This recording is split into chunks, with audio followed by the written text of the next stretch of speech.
자, 계속해서 지금 박스의 크기를 설정하는 내용을 보고 있어요. 즉, 오전에 봤었던 거는 그 독립적인 박스가 있을 때 크기에 작용하는 속성들을 살펴봤다면, 이제는 HTML 태그가 중첩돼서 사용됐을 때, 그러니까 div 태그가 있으면은 이 안에 또 다른 div로 하위 영역을 나눴을 때 크기에 관련된 속성들이 어떤 식으로 작용하는지를 볼 거예요. 두 가지로 나눠서 생각할 수 있는데, 화면 오케이. 자, div 태그가 중첩돼서 사용됐을 때 이제 특성들을 볼 거예요. 첫 번째는 박스 사이징 속성을 명시하지 않았거나 컨텐트 박스로 설정한 경우, 이게 기본값이에요.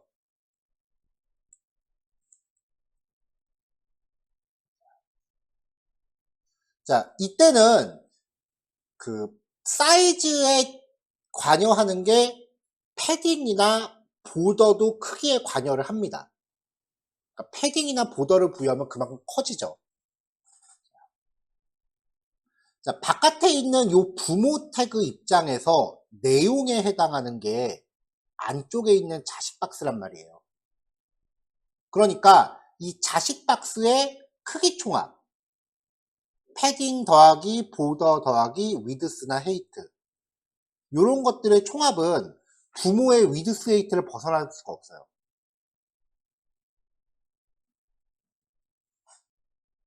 자, 그 다음에 자식 요소의 위드스 헤이트를 퍼센테이지로 부여하면은 부모의 위드스 헤이트를 기준으로 합니다. 백분율이라는 거는 상대적인 거잖아요. 기준이 있어야 되잖아. 항상 부모 박스의 위드스 헤이트를 기준으로 해요. 그러니까 이렇게 중첩되어 있을 때 이 자식 박스한테 위드스나 헤이트를 100%로 부여해요. 그 상태에서 보더하고 패딩을 적용하면 이거 적용한 만큼 100% 초과가 되는 거죠. 자, 이게 무슨 말인지 실제 예시로 볼게요. 자, 3번 예제에선 HTML 태그가 중첩이 되어 있고요.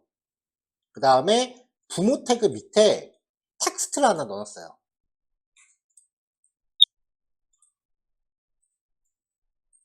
자, 기본 글자 크기 바디에 잡아놨고요.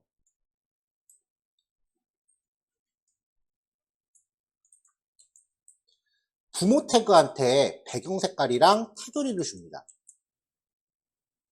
이렇게 걸려있죠? 그럼 자식 태그가 지금 그 안에 들어있는 상태예요. 사이즈를 500에 300으로 줍니다. 위드스 헤이트는 한번 부여하면 고정 사이즈가 돼요.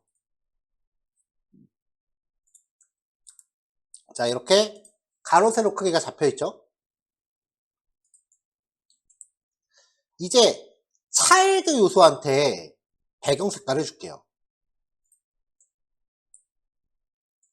얘는 자식 요소는 특별하게 지금 건드린 게 없으니까 가로는 부모를 가득 채워요. 그리고 세로는 내용만큼 잡히죠. 여기서 사이즈를 부모랑 똑같이 부여해요. 보더가 지금 바깥 부모 태그 입장에서 보더가 지금 요 파란색 점선인데 얘는 위드스 헤이트 바깥으로 형성된다 그랬죠. 그러니까 이 500에 300에 해당하는 요 사이즈에 대해서 이 테두리는 바깥에 요 점선이요. 이거는 지금 속해 있지 않은 거죠. 자, 그 상태에서 이제 자식 요소에 배경 색깔을 주면은 부모를 꽉 채우게 됩니다.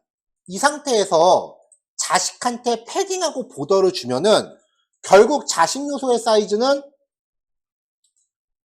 위드스 500에 패딩 좌우 20. 그러면 20, 20이니까 총 40이고요. 테두리 5, 바깥에 5씩 들어가니까 총 50만큼 초과가 되는 거예요. 그래서 차일드 요소의 가로 최종 크기는 550이 돼요. 이게 요 안에 가득 차야 되는데 벌써 초과됐죠. 그럼 삐져나가요. 높이도 마찬가지고요. 이게 왜 문제가 되냐면은 이 안에서 발생해야 될 이 div 태그 부모 패런트 요소 안에 있어야 될 child가 부모를 삐져나간 거잖아요. 그러면 주변에 있는 애들을 이렇게 침범을 해요. 덮어버려요. 이렇게 중첩되는 상황이 생긴다고요. 이때부터 흔히 디자인이 깨진다라고 표현을 해요. 그래서 수치 계산을 잘해야 되는 거예요.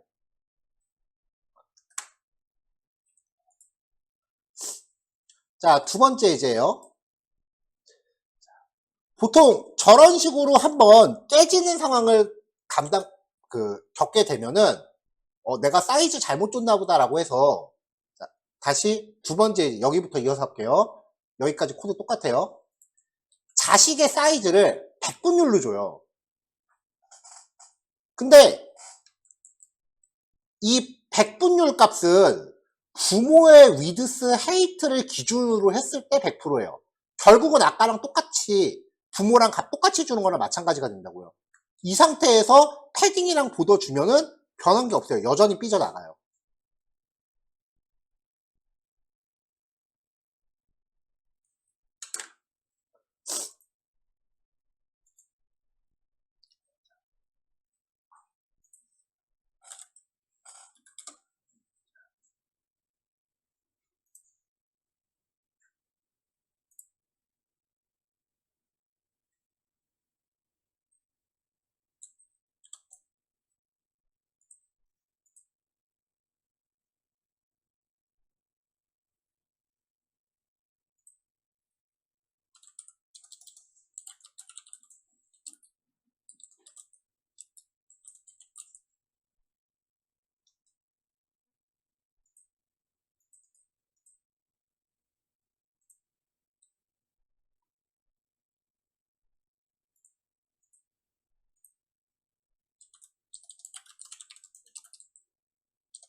자, 이게 무슨 상황이냐면은 제가 여기 특정 쇼핑몰 코드를 지금 강제로 고쳤어요. 여긴데 그림에다가 지금 테두리를 쳤단 말이에요. 근데 이 테두리가 부모 박스 사이즈를 계산한 것보다 커진 거예요. 이게 지금 부모 박스인데 이거를 삐져나갔기 때문에 주변 태그랑 이렇게 겹치는 게 생긴다고요. 그래서 박스의 크기를 설정하는 요소들에 대한 특성을 잘 보고서 작업을 해야 돼요.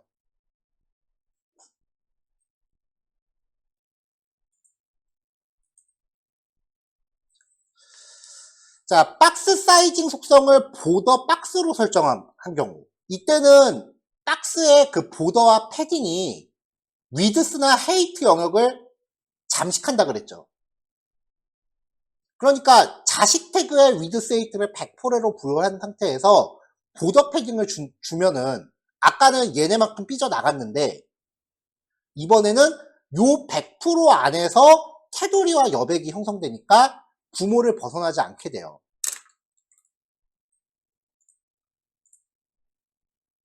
자, 요게 이제 3번 예제인 건데, 자, 여기까지는 아까 2번 예제랑 똑같은 코드예요.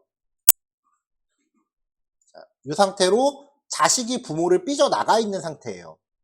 여기서 왜냐면은 지금 이 차일드 박스의 위드스 헤이트가 100%인데 기본적으로 부모 크기를 기준으로 100%인 건데 그럼 결국은 500픽셀, 300픽셀 준 거랑 똑같다고요.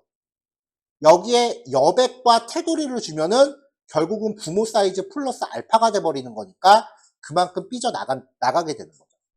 근데 이 자식 요소에 박스 사이즈를 보더 박스로 주면은 패딩과 보더가 이 100% 안에서 안으로 들어가요. 그러니까 패딩하고 보더를 백날 줘도 부모를 벗어나지 않게 되죠. 그러니까 박스 사이징 보더 박스의 특성을 잘 이해하는 게 레이아웃 잡을 때 굉장히 중요한 특성이에요.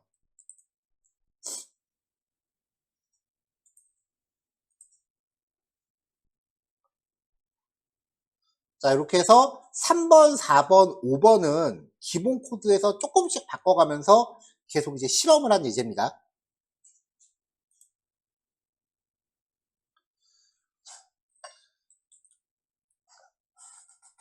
오토라고 하는 값이 있어요. 얘는 특수값인데 위드스 속성에 사용하는 경우는 부모 요소의 위드스에서 현재 자신의 패딩과 보더를 뺀 나머지 크기를 자동으로 계산해요. 그러니까 실질적인 100% 처리 효과고요. 헤이트 속성에 쓸 경우는 자신이 포함하는 내용만큼 높이를 구성해요. 박스 기본 특성.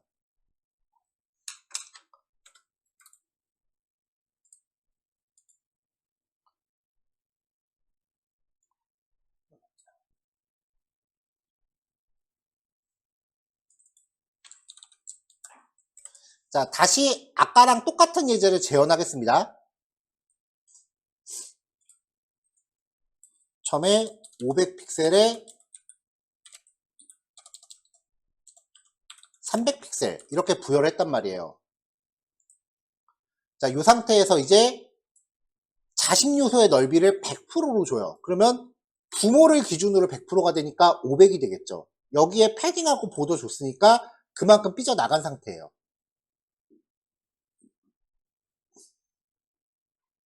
이거를 안 삐져나가게 하려면 1번 박스 사이징 보더 박스를 준다. 2번은 부모가 500이고 패딩이 좌우 10에 보더가 좌우 50 걸려 있으니까 토탈 30이잖아요. 그럼 넓이를 계산해서 470픽셀로 준다. 계산하면 딱 맞출 수 있잖아요. 근데 이런 경우는 계산이 가능해요. 부모가 이렇게 고정값을 갖는 경우는. 근데 90%라고 해버리면 브라우저 넓이에 따라서 부모 사이즈가 바뀌는데 이걸 어느 세월에 계산하냐고. 자, 이럴 때 취할 수 있는 방법이 1번 넓이 100%로 준다.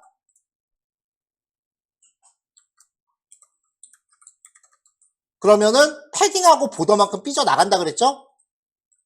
패딩하고 보더만큼 삐져나간다 그랬죠? 여기서 박스 사이징 보더 박스 준다.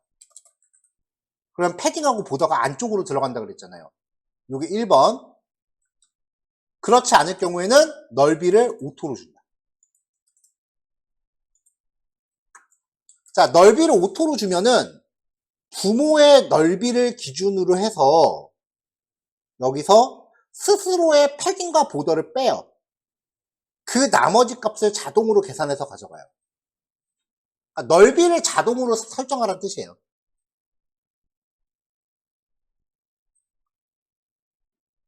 자, 이게 오토라고 하는 특수값이에요.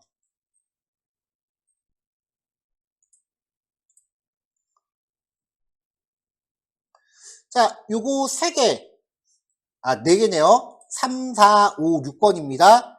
예, 3시까지 실습하시고요. 10분 쉬었다가 3시 10분에 이어서 할게요.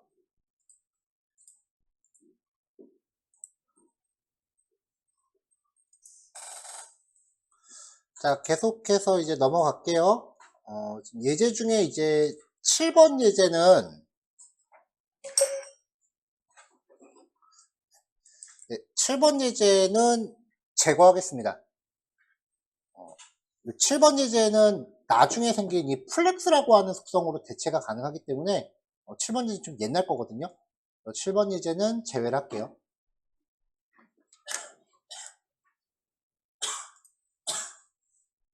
저도 지울 거예요.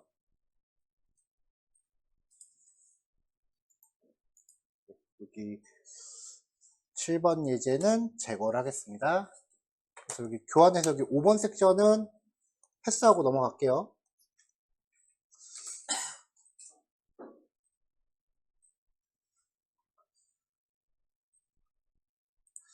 자, 위드스하고 헤이트 같은 경우는 사이즈가 한 번 주면은 고정 사이즈예요. 그래서 가변 크기를 부여할 수 있는 속성이 있는데 민 위드스, 맥스 위드스, 민 헤이트, 맥스 헤이트예요. 민자 붙은 거는 최소값을 지정하는 거고 맥스를 지정하는 건 최대값을 지정하는 거죠. 헤이트도 마찬가지고요. 우리가 일반적으로 웹사이트 만들 때 스크롤이 아랫방향으로 보통 움직이잖아요. 네, 이런 특성상 넓이에 대해서는 가변 사이즈를 잘 안 쓰고요. 높이 값에 대해서는 컨텐츠가 얼마만큼 늘어날지는 예측을 못하니까. 하지만 최소 높이 정도는 지정을 해줘요, 보통. 자, 그래서 민 헤이트와 관련된 예제예요.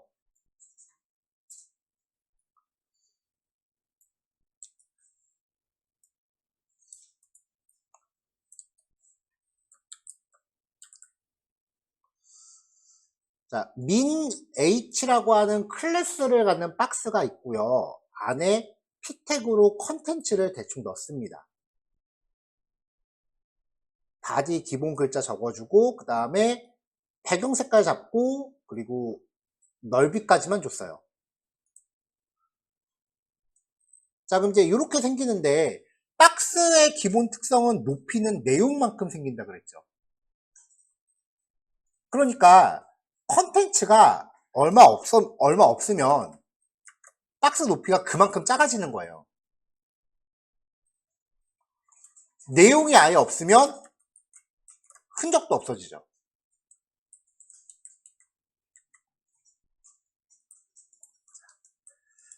자, 높이 값을 200으로 부여해 볼게요. 그러면 컨텐츠가 얼마 없으면 200만큼의 높이를 그대로 유지하고 있단 말이에요. 그러니까 컨텐츠 영역이 지나치게 작아지는 것을 방지할 수는 있는데 이 상태의 단점은 내용이 많아지면은 화면을 삐져나간다는 거예요. 그래서 이 삐져나가는 부분은 그 밑에 있는 영역하고 겹친다는 거 여러 번 얘기했죠. 글자가 이렇게 겹쳐버린다고요. 그래서 고정 사이즈를 사용하는 게 이게 굉장히 리스크가 좀 있는 부분이에요. 이럴 때 min height를 부여하면은 내용이 없어도 높이가 아무리 없어도 최소 200픽셀의 높이는 보장을 하는 거예요. 안 없어졌죠. 내용이 없음에도 불구하고. 그리고 맥시멈은 지정을 안 했기 때문에 내용이 많아지면은 무한대로 커져요. 내용에 맞춰서 계속 커지는 거죠. 얘도 만약에 맥스 헤이트를 부여하게 되면은 어느 정도 커지다가 맥스 값에 도달하면 더 이상 안 커지고 삐져나가겠죠. 네. 이런 특성을 사용해서 그 최소 최대 값을 잘 설정하면은 좀 동적으로 유연하게 적응할 수 있는 사이징을 만들 수 있어요.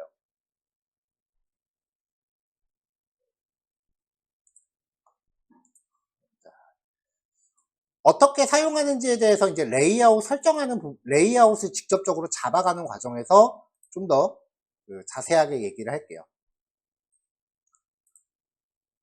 자, 그 다음 이제 오버플로우입니다. 박스가 이렇게 겹쳐 있을 때 만약에 자식 요소가 부모를 삐져나가는 일이 생기면은 여태까지는 자식 요소 스스로 사이즈를 어떻게든 부모 안에 들어가게끔 맞추는 방법에 대해서 얘기를 했다고요. 이제 내가 감싸고 있는 자식 요소가 나를 삐져나갈 때, 즉 부모 태그 입장에서 얘기를 해보자고요.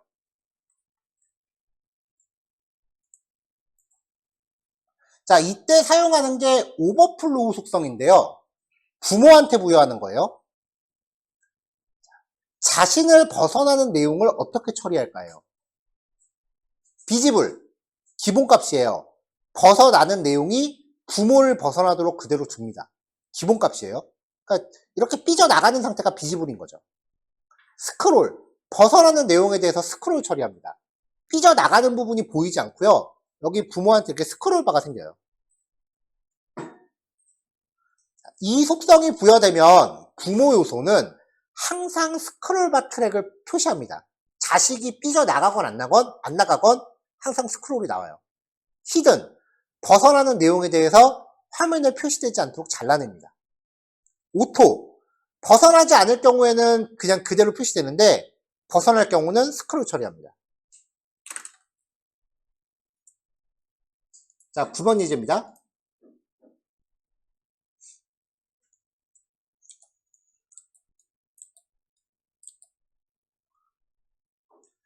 parent라는 클래스를 갖는 태그가 4개가 있고요. child라는 클래스를 갖는 태그가 4개가 있어요. CSS 클래스는 여러 개한테 동시 적용할 수 있다 그랬죠. 그러니까 parent라는 클래스를 갖는 모든 요소가 다 똑같은 특성을 갖는 거예요.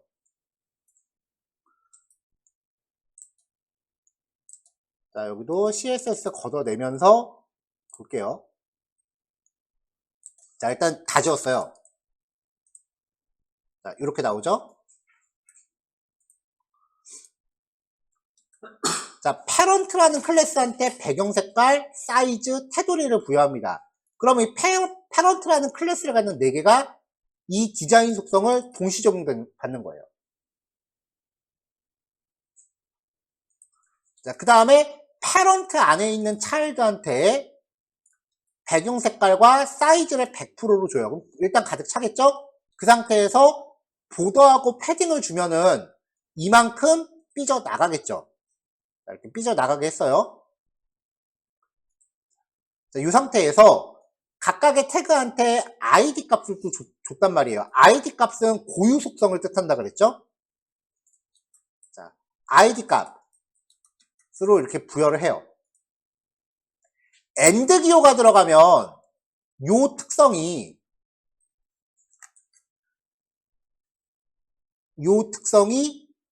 얘한테 같이 있는 거예요. 만약에 AND 기호가 없으면 CSS 선택자가 여러분 되게 심오해요.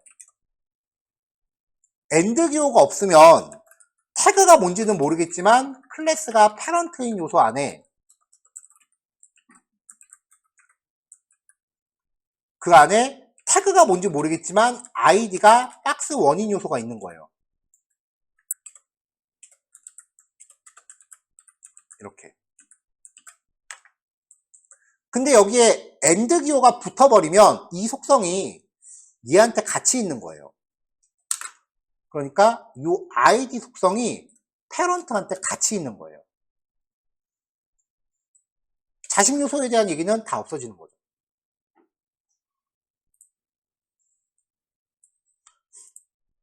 자, 박스 1 오버플로우 비지블.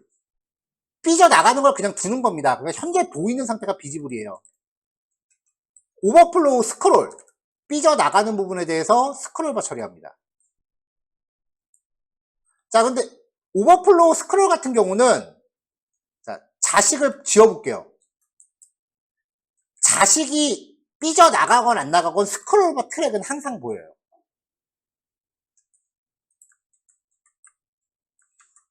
오버플로우 히든 삐져나가는 부분은 그냥 잘라버립니다. 이렇게. 오버플로우 오토 스크롤 처리합니다. 근데 오토 같은 경우는 삐져나갈 내용이 없으면 스크롤바 트랙이 나타나지를 않아요.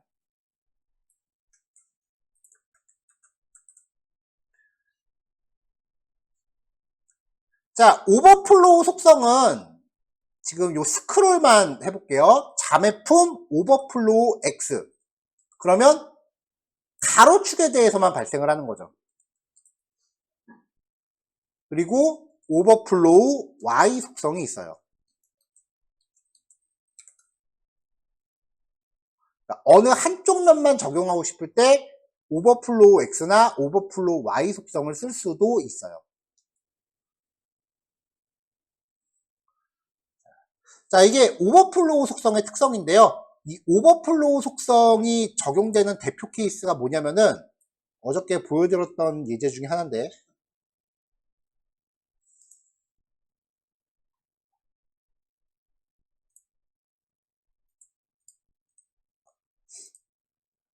요거예요.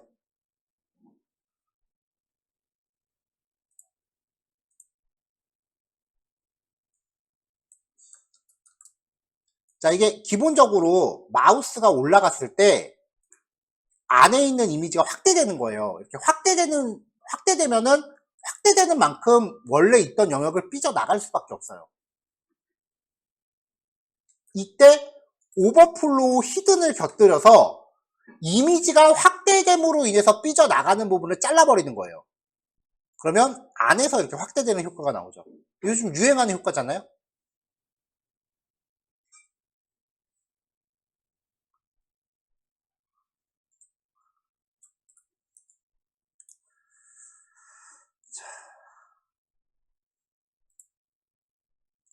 자, 그래서 지금 실습하실 예제는 8번, 9번이면 됩니다.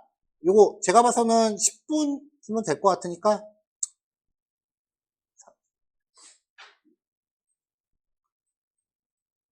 10분, 50분. 네. 10분 더 쓰자. 예, 4시에 시작할게요. 시간이 애매해서 10분 더 썼어요.